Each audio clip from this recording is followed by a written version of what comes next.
Bismillahirrahmanirrahim.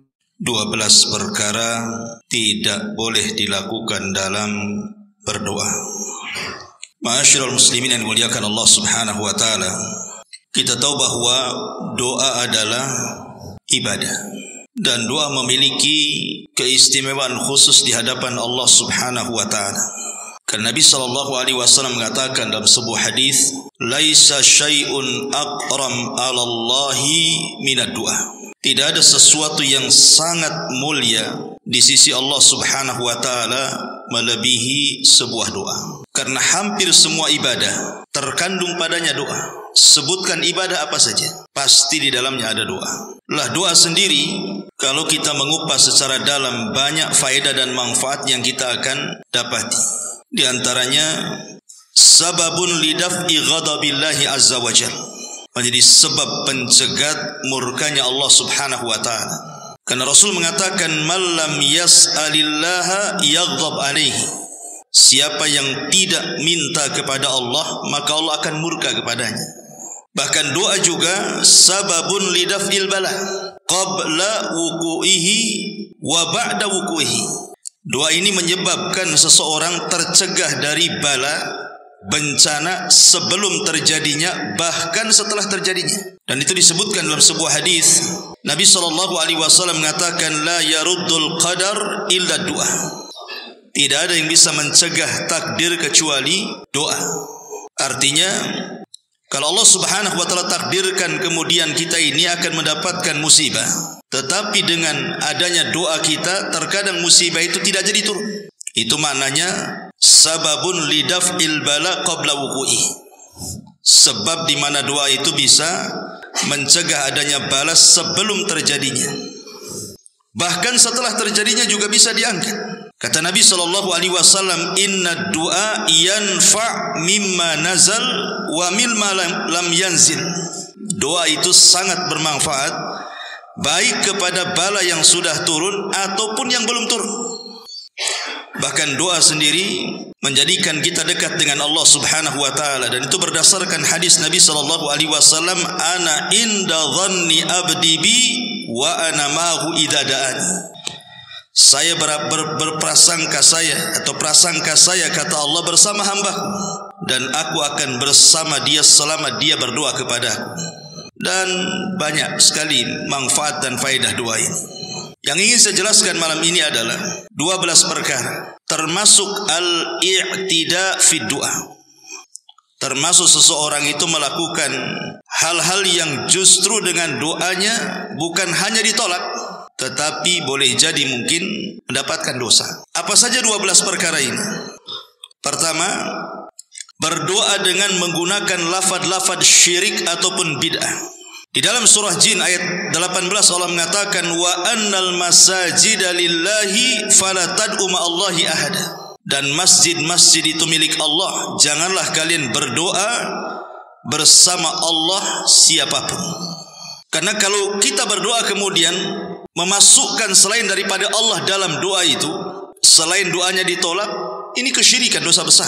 Seperti umpamanya menyebut wali-wali tertentu dan meminta kepada wali-wali tertentu, atau datang kepada orang-orang yang dianggap soleh yang sudah meninggal, kemudian kita datang ke kuburan mereka, kemudian meminta-minta kepada mereka. Maka ini doa selain daripada ditolak, bisa menjerumuskan kepada syirkul akbar, syirik besar. Kalau diyakini bahwa pengabulan doa itu datang dari orang yang dalam kuburan itu. Ini yang pertama. Yang kedua, berdoa tetapi dalam isi doa itu mengandung hal-hal yang diharamkan Allah atau perbuatan dosa.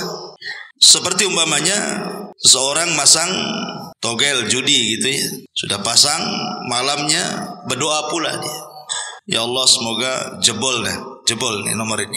Ya. Atau dia mengatakan, "Ya Allah, berikan rizki, mudah-mudahan setelah saya pasang ini besok keluar." Enggak mungkin doa yang seperti ini. Ini hal-hal yang diharamkan Allah Azza wa Jalla. Judi itu haram. Atau seseorang hendak mencuri, dia berdoa, "Ya Allah, mudah-mudahan luluskanlah malam ini, sudah tak ada yang dimakan ini."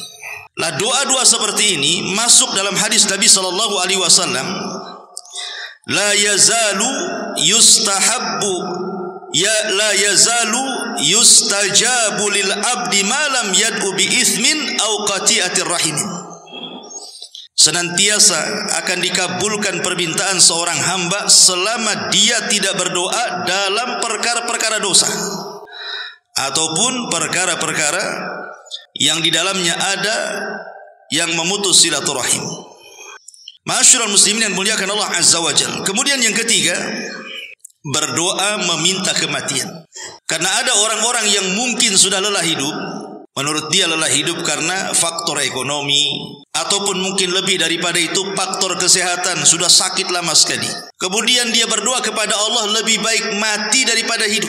Maka Nabi SAW melarang, tidak boleh berdoa meminta kematian. Kata Nabi SAW, la yatamannayanna ahadukumul maut li dzurrin nazala bihi.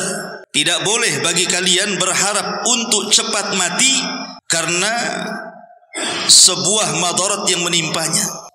Fa in kana la budda, kalaupun harus kemudian mendoakan kematian, falyakul, katakanlah, Allahumma ahyini ma kanatil hayatu khairan li wa tawaffani in kanatil wafatu khairan li. Ya Allah, hidupkanlah atau sehatkanlah diriku jika kehidupan ini lebih baik bagiku. Tapi kalau memang kematian lebih baik bagiku, maka buatlah kematian yang baik untukku. Kalau memang harus seperti itu karena sudah tidak tahan. Tetapi hukum asalnya tidak boleh seseorang itu berdoa meminta kematian. Kan Nabi SAW yang mengatakan, imma muhsinan fala'allahu yazdad khairan wa imma musian fala'allahu yasta'tib. Karena kata Nabi SAW, kenapa dilarang kita berdoa meminta kematian itu? Boleh jadi kata Rasul, seandainya kemudian dia mungkin dulunya kurang beramal, sholatnya kurang, puasanya kurang, birrul walidainnya kurang, tiba-tiba satu waktu kemudian dia sakit, Allah sembuhkan, maka dia bisa menambah amal solehnya. Ataupun mungkin kalau dia orang jahat, kemudian dia sakit terkapar, boleh jadi kalau seandainya Allah sehatkan adalah kesempatan taubat kepada Allah Azza wa Jalla. Makanya dua perkara inilah yang kemudian melarang kita berdoa minta kematian. Tidak boleh kita berdoa meminta kematian. Karena nanti di akhir zaman, kata Nabi SAW, ada orang-orang yang melintasi kuburan, kemudian dia mengatakan, seandainya aku yang berada di posisi dia, katanya. Karena sudah tidak tahan dengan fitnah yang melanda. Dan itu sudah banyak sekali di negeri kita ini, orang-orang yang berdoa seperti itu, bahkan bukan hanya berdoa, betul-betul dilaksanakan. Bunuh diri dia kan begitu. Kemudian yang keempat, mendoakan kehancuran kepada orang-orang yang tidak berhak sebenarnya Allah untuk membinasakan. Orang ini tidak berhak dibinasakan Allah. Kenapa kita mendoakan dia supaya binasa? Maka tidak boleh kita ini berdoa keburukan kepada orang untuk dihancurkan, dibinasakan, ditenggelamkan dan begitu seterusnya. Padahal orang ini tidak layak untuk itu. Makanya Nabi SAW mengatakan, la tad'u ala anfusikum wala auladikum wala amwalikum la tuwafiqus sa'ata ijabatin. Janganlah kalian mendoakan keburukan, kejelekan, kehancuran kepada diri kalian sendiri, atau kepada anak-anak kalian, atau kepada harta benda kalian. Janganlah sampai doa kalian bertepatan dengan waktu dikabulkannya doa. Nanti jadi kenyataan. Tidak boleh seseorang itu mendoakan, mengutuk orang supaya binasa gitu, apalagi yang dikutuknya sesama muslim, kepada keluarga. Kan seperti itu, rata-rata nih biasanya orang-orang yang mendoakan seperti ini mungkin karena merasa disakiti atau dizalimi, sehingga terkadang doa yang disampaikan kepada orang yang menyakiti itu terkadang terkeluarlah kalimat laknat, kalimat kehancuran, kebinasaan. Kata ulama, kalaupun kita harus mendoakan orang yang menyakiti kita, maka doakan sesuai dengan kezalimannya. Jangan melebihi doa dari yang dizaliminya. Dia menyakiti tak seberapa sama kita, tapi kita doanya ngeri kali. Itu maksudnya. Boleh jadi mungkin dia hanya menggibah kita, atau mungkin ikut memfitnah kita hari itu saja mungkin. Sebelum-sebelumnya dia baik, tapi karena sakit hatinya kita, akhirnya kita mendoakan berlebihan dari apa yang ia lakukan kepada kita. Ya Allah, matikan aja dia itu. tabrak aja dia. Oh, ini gimana ceritanya? Nggak boleh kita ini mendoakan walaupun dia zalim sama kita. Tapi kalaupun harus kemudian mendoakan keburukan kepada orang yang zalim, maka doakan sebatas kezalimannya saja. Kalau lebih, berarti tidak ada gunanya. Apa bedanya Anda dengan dia? Ma'asyiral muslimin yang dimuliakan Allah Subhanahu wa taala. Karena hukum menyakiti manusia dengan doa itu juga tidak boleh. Man adza musliman faqad adzani wa man adzani faqad adza Allah. Barang siapa yang menyakiti orang Islam, maka ia benar-benar menyakitiku, dan barang siapa menyakiti aku, maka ia benar-benar menyakiti Allah Subhanahu wa taala. Kemudian yang nomor 5, berdoa melampaui batas dengan doa yang terkadang tidak pantas diucapkan. Seperti apa doa-doa yang tidak pantas diucapkan itu? Seperti sesuatu yang Allah mustahil mengabulkannya. Ya Allah, kekalkan hidup saya seperti iblis. Mana bisa doa kayak gitu? Iblis saja lah yang kekal. Gak mungkin kita minta dikekalkan usia kita. Karena para nabi aja meninggal, orang-orang soleh aja meninggal. Kita pula ingin seperti umurnya iblis, dan gak mati-mati kan itu. Ataupun ya Allah jadikan aku malaikat. Mana bisa jadi malaikat ini. Atau jadikan saya nabi. Gak ada lagi nabi setelah Rasulullah SAW. Nah itu doa-doa kayak gini nih. Ini doa-doa yang tidak pantas. Karena bagaimanapun dia jungkir balik, nggak mungkin dikabulkan, mustahil. Makanya kenapa Allah Subhanahu wa taala mengatakan ud'u rabbakum tadarruan wa khufyatan innahu la yuhibbul mu'tadin. Berdoalah kepada Tuhanmu dengan rendah diri dan suara lembut. Sesungguhnya Allah tidak suka orang-orang yang melampaui batas dalam doa. Makanya dalam sebuah hadis yang sahih yang diriwayatkan Imam Hakim dalam Mustadraknya, kata Nabi SAW, innahu sayakunu fi hadhil ummati qaumun ya'taduna fi tahuri wa du'ai. Akan muncul dari umatku, kata Rasul, sekelompok kaum yang mereka akan berlebih-lebihan dalam doa dan dalam bersuci. Maka tidak boleh doa itu melampaui dari sesuatu yang mustahil dikabulkan. Kemudian yang nomor 6, berdoa dengan membatasi orang-orang tertentu saja dan mengharamkan bagi yang lainnya. Dan ini diambil dari kisah Arab Badui yang masuk ke masjid di zaman Rasul kemudian kencing. Kemudian kan sahabat marah tuh, karena gimana pun kurang adab masa kencing dalam masjid. Tapi ketika kemudian memuncak kemarahan para sahabat, Nabi SAW meredakan kemarahan para sahabat dan mengatakan, tinggalkan dia, ini urusanku. Maka Nabi SAW pun cuman berdua antara Rasul dan orang yang kencing itu. Dibiarkan sampai selesai kencing. Kemudian Rasul mendekat. Kemudian Nabi SAW membawakan timba dan mengatakan, ambillah air dan siramlah tempat kencing. Maka Arab Badui ini mengambil air, menyiramkan ke tempat kencingnya. Kemudian Rasul mengatakan, masjid ini untuk sholat, untuk zikir, dan untuk baca Quran. Kemudian Rasul pun tersenyum dan menasihati dengan lembut. Rupanya nasihat Nabi SAW merasuk ke dada orang Arab Badui ini. Dan dia melihat orang-orang yang memelotot padanya, para sahabat itu, dia tidak suka. Dari situlah terkeluar ucapan, Allahumma arhamni wa Muhammadan wa la tarham minhum ahada. Ya Allah, rahmati aku dan Muhammad saja, dan jangan kau rahmati mereka-mereka itu yang melotot sama aku, katanya. Kata Nabi SAW, ya fulan laqad hajjartaha an-nasin katsir. Wahai fulan, engkau telah menghalangi kebaikan kepada semua orang banyak. Masa engkau dan aku saja, katanya. Yang lain enggak boleh, ya kan? Itu enggak boleh kita membatasi doa itu. Seolah-olah yang mendapatkan rahmat dia dan Muhammad saja, yang lain enggak, gitu kan? Lah ini namanya berdoa membatasi dengan orang-orang tertentu dari kebaikan. Tidak boleh. Ya. Ma'asyiral muslimin yang dimuliakan Allah Subhanahu wa taala. Ini yang nomor 6. Yang nomor 7, berdoa meminta disegerakan hukuman di dunia. Disebutkan dalam riwayat yang berasal dari Anas bin Malik radhiyallahu an. Jadi satu hari Rasul menjenguk seseorang dari kaum muslimin yang sakit parah sehingga sampai kurus kering. Ya. Jadi Nabi SAW bertanya kepada orang yang sakit, yang sudah parah kali, sudah kurus kali. Kata Rasul, apakah kamu sudah berdoa memohon sesuatu atau meminta sesuatu kepada Allah, wahai fulan?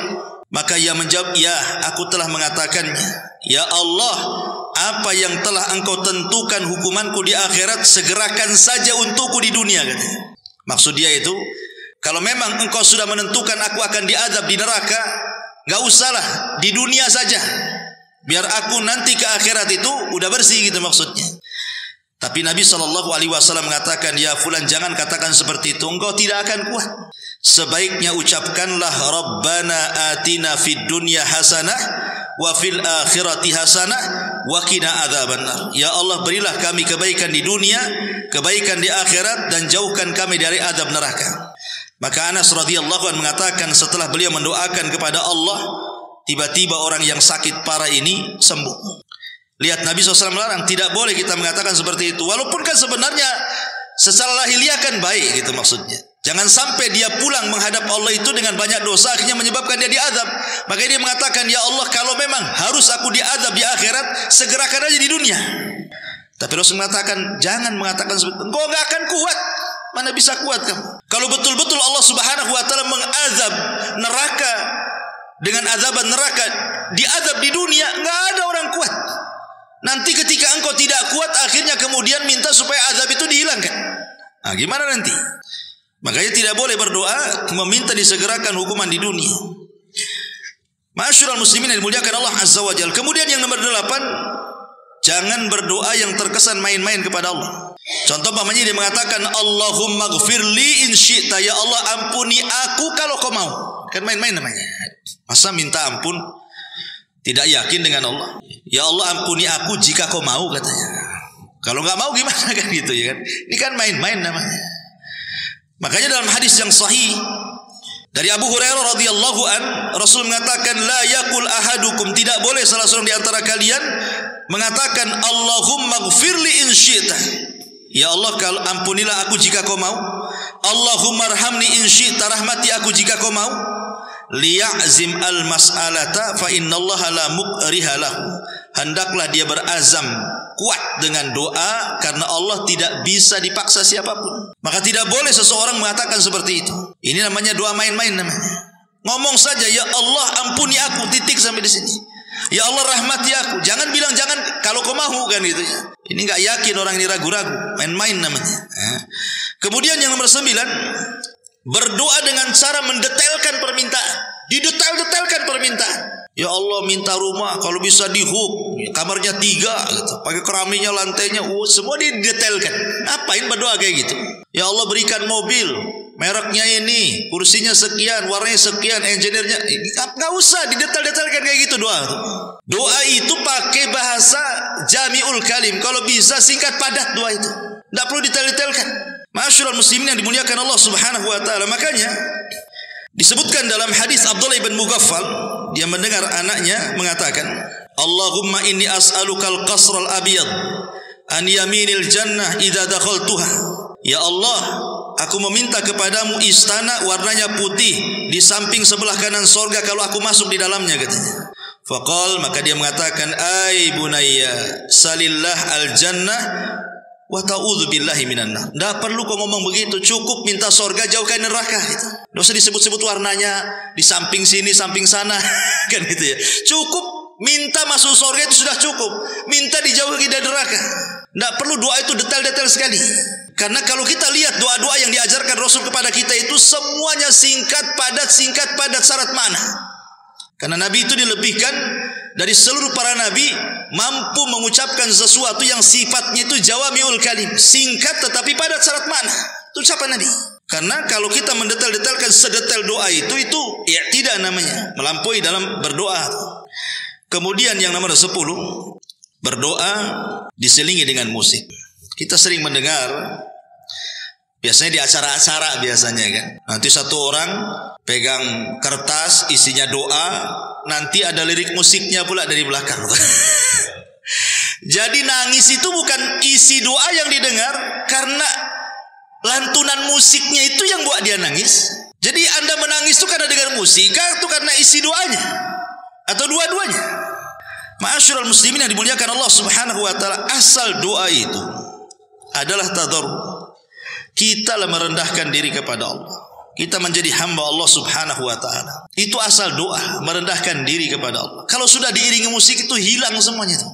Karena kalaupun dia terasa syahdu, terasa khusyuk, terasa nangis, itu bukan semata-mata karena isi doanya tuh. Bahkan terkadang enggak menghayati isi doanya, yang dihayati itu musik-musiknya itulah makanya. Maka sebaiknya doa jangan diselingi musik. Ma'asyiral muslimin yang dimuliakan Allah Subhanahu wa taala. Kemudian juga yang nomor 11, jangan berdoa dengan suara kencang. Dikeluarkan oleh Imam Ibnu Jarir Tabari dalam tafsirnya. Jadi ada seorang laki-laki datang kepada Nabi SAW dan berkata, "Ya Rasulullah, aqaribun rabbuna fanunajihi am ba'idun fanunadihi." Rasul, Rabb kami dekat ataukah jauh? Kalau dekat, ya kita bisik-bisik. Kalau jauh, kita teriak-teriak, katanya. Ini Arab Badui ini. Dia nanya, Rasul, Allah itu dekat atau jauh sih? Kalau memang dia dekat, kita bisik-bisik, katanya. Kalau dia jauh, kita teriak-teriak aja, katanya.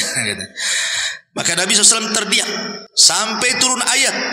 Allah mengatakan, "Wa idza sa'alaka ibadi anni fa inni qarib ujibu da'watad da'i idza da'an falyastajibu li wal yu'minu bila allahum yarshudun." Apabila hamba-hambaku bertanya kepada wahai Muhammad soal aku, kata Allah, aku dekat. Aku ini dekat. Aku mengabulkan setiap doa orang yang berdoa. Artinya bahwa tidak perlu berdoa itu teriak-teriak. Tidak perlu doa itu kemudian kencang-kencang. Tidak. Doa itu khufiyah. Khufiyah itu ya lirih suaranya. Cukuplah kita tahu. Kita yang tahu dengan Allah Azza wa Jalla. Tak perlu berteriak-teriak. Karena ini bagian daripada i'tidah. Melampaui batas dalam berdoa justru tidak akan dikabulkan. Bahkan justru bisa saja kemudian menyelisihi nas yang diajarkan kepada kita. Wa idza sa'alaka ibadi anni fa inni qarib. Dan yang terakhir, ma'asyiral muslimin yang dimuliakan Allah Azza wa Jalla, berdoa dengan sesuatu yang mustahil. Tadi sudah disebutkan di awalnya. Tetapi yang mustahil ini untuk menyakiti orang. Dan mengatakan pamannya, dia mengatakan, "Ya fulan, orang itu sudah menyakiti aku. Nanti kalau masuk neraka kekalkan saja." Tidak bisa kita ini menjustice seperti itu. Orang masuk neraka kekal di dalamnya. Bisa saja yang mendoakan seperti itu dia pula yang masuk neraka, yang didoakan pula masuk surga. Dan ini terjadi di zaman Bani Israel. Ketika ada ahli maksiat bermaksiat, kemudian yang ahli ibadah ngamuk-ngamuk dan mengatakan, "Kalau engkau tidak bertobat, Allah tidak akan mengampuni dosamu dan pasti kau akan masuk neraka dan tidak akan keluar dari neraka," katanya. Kayak dia aja yang punya neraka. Akhirnya Allah wafatkan keduanya. Yang orang baik pula dimasukkan ke neraka, yang orang jahat yang didoakan pula dia masuk surga. Jadi terbalik jadinya kan. Kenapa? Karena dia merasa suci dirinya. Orang lain merasa rendah. Nah, ini bahaya kalau kita merasa kita ini paling suci, tidak ada dosa, orang lain seolah-olah dosanya banyak gitu. Sehingga dia merasa dia yang penghuni surga, dia penghuni neraka. Tidak bisa. Orang selama masih hidup ada kesempatan tobat. Maka jangan mendoakan seperti itu. Karena selama orang hidup itu masih ada kesempatan tobatnya. Dan hidayah itu milik Allah. Bisa saja Allah Subhanahu wa ta'ala menerima tobat.